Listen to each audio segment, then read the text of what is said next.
Bharat New Zealand మధ్య జరుగుతున్న 5 మ్యాచ్ల టీ20 సిరీస్లో భాగంగా చివరి మ్యాచ్కు అంతా సిద్ధమైంది. ఈ శనివారం రాత్రి 7 గంటలకు కేరళలోని తిరువనంతపురం వేదికగా చివరిదైన 5వ టీ20 మ్యాచ్ జరగనుంది. ఇప్పటికే సిరీస్ను 3-1తో కైవసం చేసుకున్న టీమిండియా చివరి మ్యాచ్లను గెలిచి విజయంతో ముగించాలని పట్టుదలగా ఉంది. తద్వారా టీ20 ప్రపంచ కప్నకు ఆత్మవిశ్వాసంతో బరిలోకి దిగొచ్చు. పైగా టీ20 వరల్డ్ కప్నకు ముందు భారత్ ఆడే చివరి టీ20 మ్యాచ్ కూడా ఇదే కావడంతో తమ అస్త్రాలను పరీక్షించుకోవడానికి ఇదే చివరి అవకాశం. అందుకే ఏ విధంగా కూడా ఈ మ్యాచ్ను తేలికగా తీసుకోకూడదని టీమిండియా భావిస్తుంది. దీంతో ఈ మ్యాచ్లో టీమిండియా ప్లేయింగ్ 11 ఎలా ఉండబోతుందనే అంశం ఆసక్తికరంగా మారింది. అయితే టీమిండియా ప్లేయింగ్ 11 ఎలా ఉండనుందో మాట్లాడుకోవడానికి ముందుగా తిరువనంతపురం పిచ్ రిపోర్ట్ గురించి తెలుసుకుందాం. తిరువనంతపురంలోని గ్రీన్ఫీల్డ్ క్రికెట్ స్టేడియం పిచ్చు బౌలింగ్కు అనుకూలిస్తుంది. మ్యాచ్ ప్రారంభంలోనే పేసర్లకు బాగా అనుకూలిస్తూ మంచి బౌన్స్ అందిస్తుంది. మ్యాచ్ ముందుకు సాగే కొద్దీ స్పిన్నర్లకు అనుకూలంగా మారుతుంది. దీంతో ఈ సిరీస్లో మనం ఇంతకుముందు చూసిన మ్యాచ్లకు ఈ మ్యాచ్కు చాలా తేడా ఉంటుంది.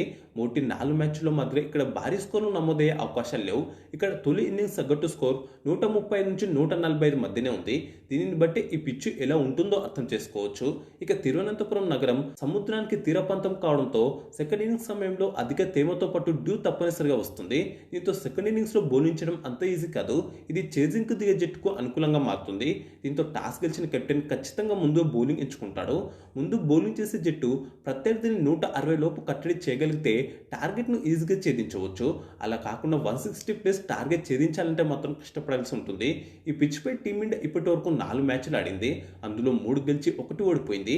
ఇక ఈ మ్యాచ్కు వర్షం నుంచి ఎలాంటి ఆటంకం లేదు. ఇక ఇప్పుడు టీమిండియా ప్లేయింగ్ 11 విషయానికి వస్తే ఈ మ్యాచ్లో ఎలాగైనా గెలిచి తీరాలని పట్టుదలతో ఉన్న హెడ్ కోచ్ గౌతమ్ గంభీర్ పెద్ద పుల్ల లాంటి ప్లేయర్లను బరిలోకి దింపుతున్నాడంట.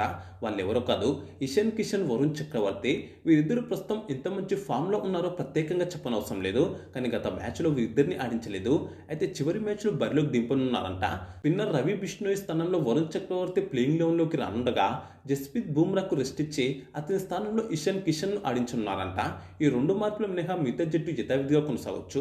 అలాగే అక్షర్ పటేల్ విషయంలో రిస్క్ తీసుకునే ఆలోచనలో లేని మేనేజ్మెంట్ అతన్ని నేరుగా వరల్డ్ కప్లోనే బరిలోకి దించనుందంట. టీ20 వరల్డ్ కప్కు ఎంపికైన ప్లేయర్లకే అవకాశం ఇస్తామని 4వ టీ20 అనంతరం కెప్టెన్ సూర్యకుమార్ యాదవ్ చెప్పిన సంగతి తెలిసిందే.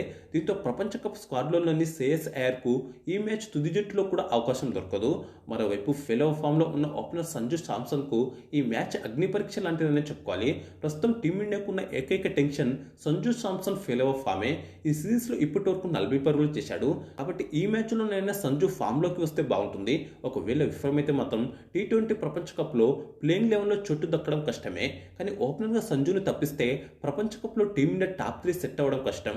ఎందుకంటే టాప్ 3లో అభిషేక్ శర్మ, ఇషాన్ కిషన్, తిలక్ వర్మ రూపంలో ముగ్గురు కూడా లెఫ్ట్ హ్యాండ్ బ్యాటర్లే అవుతారు.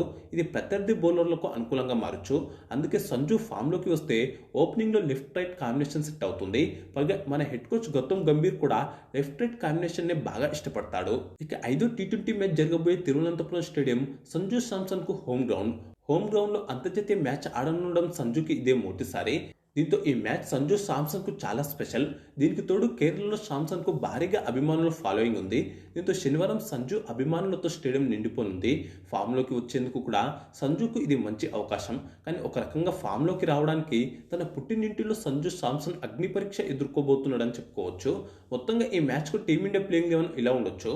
ఓపెనర్గా సంజు శాంసన్, అభిషేక్ శర్మ, వన్డౌన్లో ఇషాన్ కిషన్, 4వ స్థానంలో కెప్టెన్ సూర్యకుమార్ యాదవ్, 5వ స్థానంలో పేస్ ఆల్రౌండర్ శివం దుబే, 6వ స్థానంలో మరో పేస్ ఆల్రౌండర్ హార్దిక్ పాండ్యా, 7వ స్థానంలో రింకు సింగ్ బ్యాటింగ్ చేస్తారు. పేసర్లుగా హర్షిత్ రాణా, హర్షదీప్ సింగ్ ఆడనున్నారు. స్పిన్నర్గా కుల్దీప్ యాదవ్, వరుణ్ చక్రవర్తి ఆడతారు. చివరిగా ఈ మ్యాచ్కు టీమిండియా ప్లేయింగ్ 11 ఎలా ఉంటే బాగుంటుందో మీ అభిప్రాయాన్ని కామెంట్ చేయండి. అలాగే వీడియోకు లైక్, షేర్ చేసి మన ఛానల్ తప్పకుండా సబ్స్క్రైబ్ చేసుకోండి.